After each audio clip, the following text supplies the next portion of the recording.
Have you seen the new Jeep Cherokee yet? They dropped some official photos. We also have some new spy photos here. And I mean, it looks good from the front end. I do really like what's going on in the interior specifically, but from the rear, I don't know. It just looks like a Honda Pilot or something like that. It looks very anonymous, very static. I don't really like this rear end here. Specifically when you compare it to the front end, which is a clear, Jeep DNA right there going on. So what we're going to do in this video is have a look at this collage here. I'm going to let you know exactly what I think about this in case I didn't do that already. But first of all, let's have a look at this article and see what we know so far about this new Jeep Cherokee. It's great that it's bringing it back because I've always been a fan of a Cherokee. I think it's the Jeep for the people. It's not a very expensive Jeep. I mean, relatively speaking, everything is expensive these days, but and the sizing is the size I love of I like of an SUV.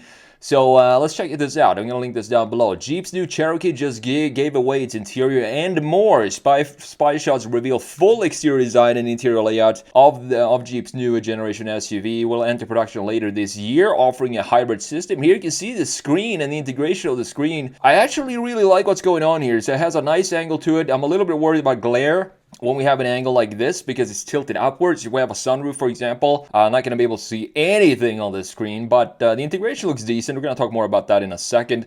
So Jeep is bringing back the Cherokee for 2026. Fantastic news. So before it disappeared from showrooms in 2023, the Cherokee was rocking a curvy aesthetic, but for 26, it moves back to the solid geometric shapes that helped make the XJ Cherokee such a hit 40 years ago. It's been around for a while. So the front end would take its lead from the upcoming Recon 4xe electric SUV, which looks pretty decent. It's a cool looking SUV, EV and SUV because it has this boxy styling to it, but this one looks a little bit more conventional, I would say.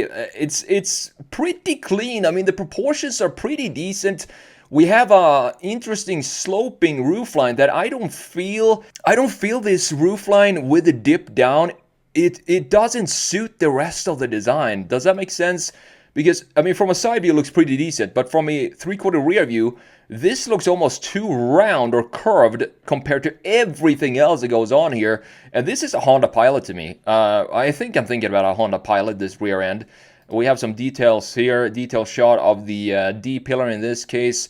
We have almost a Hofmeister kink. We have a nice little chamfer going on here, as you can see, looking nice. But these taillights, I have to say, I'm just not a fan of these taillights. I think they look way too static.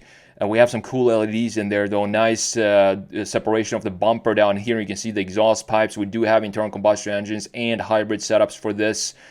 So pretty interesting design. I mean, this spec that we see here, look at the wheels are all messed up, but this spec that we see here, it looks like a very base spec for the Cherokee. I'm sure if you get it in some more off-road trim levels, it's going to look a lot better than this with some beefier wheels and so on. So the profile view shares more in common with the luxury-focused Wagoneer S.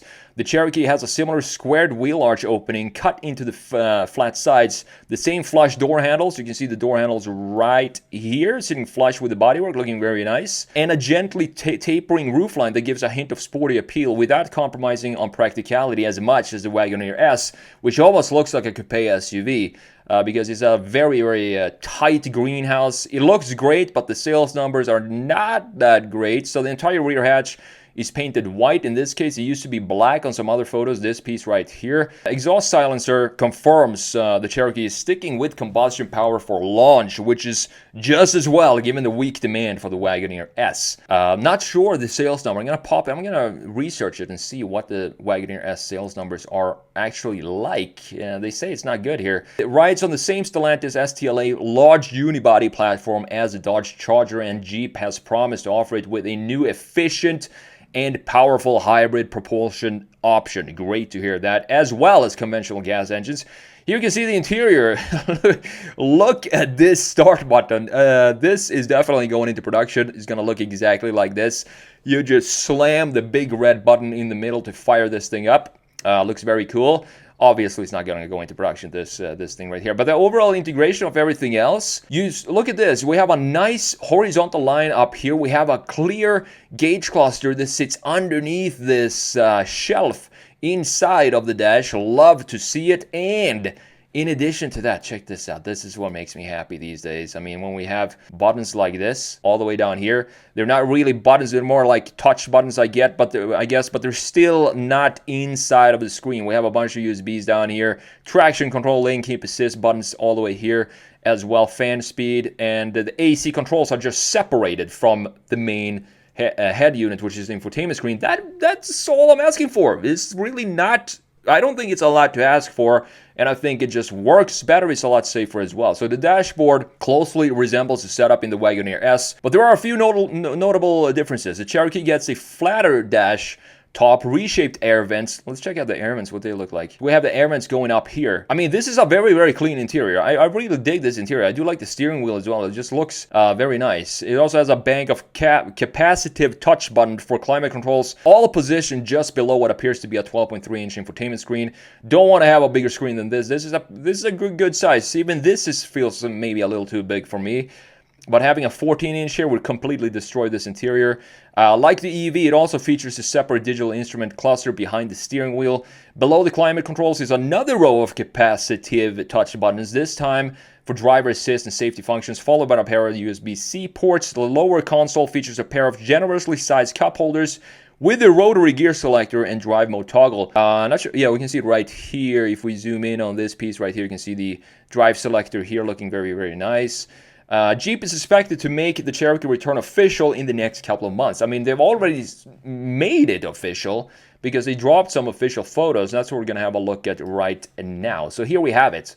These are the photos from Car Scoops. Again, I'm going to link everything from that article down in the description if you want to go and read the full article. Looking at the front end, we also have the old Cherokee here, which is completely different when it comes to design language compared to this new one, which, I mean, just compare the two. This is a box on wheels. I like the proportions of this. The proportions are spot on. I want to have Jeep almost in every single vehicle be boxy like that. It just feels right to have a Jeep boxy shape. But this was still a very good. What happened to my, what's going on with my Photoshop right here? Hold on a second. What is happening right now? Got some white piece right there. Very interesting to see that. Hopefully my Photoshop is not going to crash here.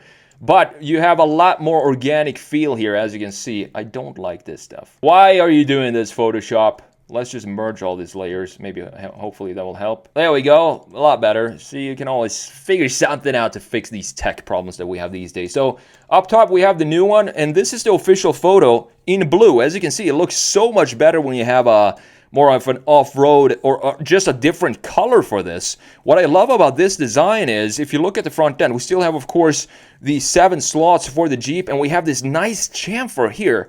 This line is not really a chamfer, it's just a key line in the lower section, but we have some small chamfers. Look at these beautiful chamfers going around the headlights right there. We have, not sure, this is probably not a functional air vent right there on the side. We have some fog lights all the way down low, and we still have this massive plastic bumper looking super aggressive for 2026, stretching all the way through the halfway point of the height of the front end. And we have a very clear indicator for the daytime run lights, being these LEDs that we have going on in this area. Full LED headlights probably, and gloss black grille. Looking very, very clean. The front end is spot on. I don't have anything really bad to say about the front end or anything that I want to change. Maybe just lower this piece a little bit further down, the black piece, so we have this be in body color as well. That's probably the only thing that I could see maybe want to change here. Love the chamfers that we have around in the bottom as a base for every single of these 7 slots. Looking beautiful. Chamfers are coming back to car design. I'm very excited to see that. Now looking at the base, I'm going to call this base spec right here. Same goes for this one. It looks very clean in the front end, but in white looks you know, a little bit cheaper, of course, than if you have a nice blue color that we have in the press photo right there. But of course, everything here is going to be exactly the same as the press photo. I'm not sure if we have the fog lights here. As you can see that this is a lower spec because we don't have a fog light in that area like we have down here on this press photo. But still, the identity is there, clearly recognizable as a Jeep. Looking at the side view, this is where it gets interesting because we have this boxy shape for it, as you can see. Let's just pick the red again right there. We have a nice shoulder line and a beautiful, again, look at this. Nice chamfer going around the greenhouse, looking very, very clean. And then we have this sloping roof line that I think I would want to see be more straight. So I want to have this be straight back and then into this raked rear end. But they added a little bit of curvature there. The reason why I think this curvature does not suit this vehicle, because everything else is just a straight line and very boxy. Looks like we have a key line down here as well to remove some of this mass in the lower section. Plastic around the wheel arches, as you can see, squared off wheel arches, something that is essential on every single Jeep. I do believe a single Jeep actually has these type of squared off wheel arches, looking very cool. And the overall proportions looking clean. It's a clean 2-box design, 1 box here, 2nd box going all the way down here. The wheels, they really messed up the wheels for this tester. I don't know what they did with this, but you can see how scratched it is. I think it scratches on the rims here. Maybe they took it like off-road testing and hit some rocks and stuff like that, probably. But the front end, very chiseled. Reminds me a little bit of the Nissan Frontier front end, because the Frontier has a similar slot right here and similar style for the headlight, very squared off headlight like this. Now looking at the rear end, this is probably the only design that I want to change, because these taillights, first of all, one very annoying detail with these taillights is if you look at the outline of the taillights here, you see this black line that goes around the taillights. It sticks up too far in this area. It's not connected well to the rest of the framing for it. Same goes in this area. You can see how it dips down here.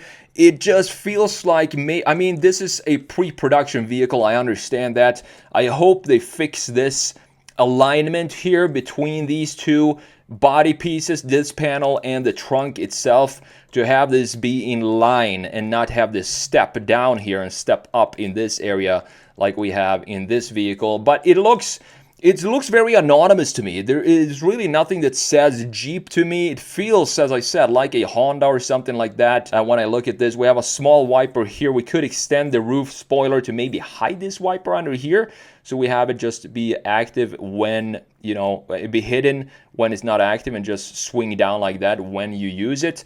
But that's just a small little detail. We have the exhaust pipe down here, meaning that we do have an internal combustion engine inside of this. Thankfully, it's not going to be just a fully EV in this case.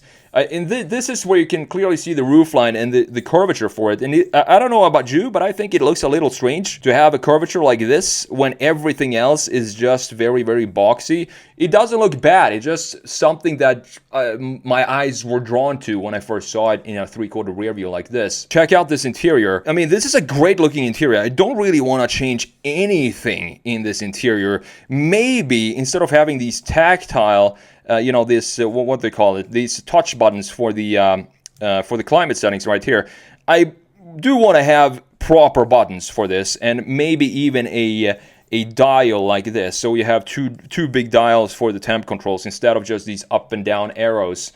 But at least it's better than having everything integrated. I mean, obviously, it's way better than having everything integrated in the infotainment screen. But what I do like here is the dash itself. This dash looks super clean, one single line right here, and you do have the gauge cluster sitting pretty deep. It could sit a little deeper than this, but thankfully it does have a cap for it. You're not going to have glare problems when the sun is out, and it sits pretty deep in the dash itself. And then you have the steering wheel looking solid. And it's not really round. We have a flat top, a flat bottom as well, and it looks very chiseled in the inside of the steering wheel with a lot of beautiful looking chamfers here. One deep chamfer up top, one deep chamfer on the lower section, and also on the sides, with of course the buttons for the properly cruise control settings, voice command and radio settings, and all of that integrated in the wheel itself. You have 2 cup holders, McDonald's here, drivers drinking some McDonald's water, it looks like. Then we have the gear selector right there, and you can see snow here, or maybe it says sport. You have the drive modes with this toggle. I do believe that is very, very clean looking interior. This obviously is not going to make it into production. I'm not sure that's a part of the testing equipment. But looking at the old one had a lot more organic vibe to it, as you can see. I think it was a beautiful looking design, this, specifically when we have this stunning solid daytime run light here. It just looks elegant and graceful, this Jeep. And totally different from what we have in the 2026 model year. Similar to what Honda did with the, what was it? The new, I think it's the new Pilot that went 100% box compared to the old one. So Jeep is going in that direction as well, but this is still a very modern looking vehicle, beautiful looking design for the old one. I do like the separation of the bumper here from the top half graphics and the lower half graphics, and in the rear it looks pretty decent as well. We have a similar design for the integrated daytime lights in the rear that we have in the front end, and look at this organic flow here that we have for the framing for everything, and blacked out big bumper in the lower section, dual exhaust pipes. I wish they brought that back in the new one as well. I just love when companies put symmetrical exhaust pipes in the rear. Just have it classic, beautiful like that. Unless you have a JDM car, then I want to have a big 3-inch exhaust on one side. So very interesting to see this. I look forward to see all the trims and specs that we're gonna get for this. And if you put some off-road wheels and tires on this vehicle, it's gonna be a very, very cool looking Jeep.